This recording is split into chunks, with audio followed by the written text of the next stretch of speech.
Hamas के हमले पर बाइडेन का बहुत बड़ा बयान। इजराइल सऊदी अरब के बढ़ते रिश्तों को रोकना था मकसद। हमास ने रिश्ते बिगाड़ने के लिए किया इजराइल पर हमला। मिडिल ईस्ट संकट पर बाइडेन का बड़ा बयान सामने आया।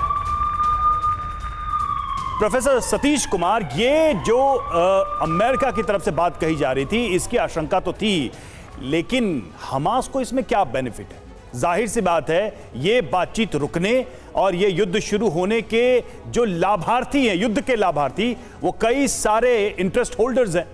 बिल्कुल, अगर इसको लार्जर कैनवास में देखा जाए कि ये हुआ क्यों और इसका दूरगामी परिणाम क्या होगा, तो आपको दिखाई देगा कि देखिए, मिडिल ईस्ट जिसे मध्य पूर्व कहते हैं, जहाँ पर ये समस्या इजराइल और फिलिस्तीन के बीच में दशकों से है, वो पिछले कुछ सालों में बदल रही थी।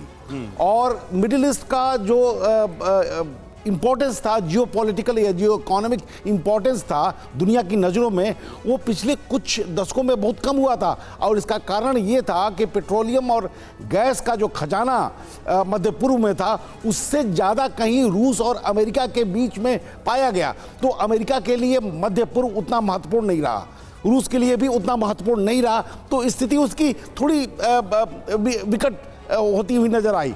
ऐसे हालात में जियोपॉलिटिक्स जब बदल रहा था और आपसी देशों के द्वंद्व कम हो रहे थे, वहां पर टू नेशन थियरी को डिफीट करने के लिए हमास ने जिस तरीके से आक्रमण किया, वो एक सोची समझी नीति थी कि अगर ये सफल हो गया तो हमारा अस्तित्व खतरे में पड़ जाएगा, और उसने फिर बैक टू स्क्वायर वहीं पर लाकर खड़ा कर दिया।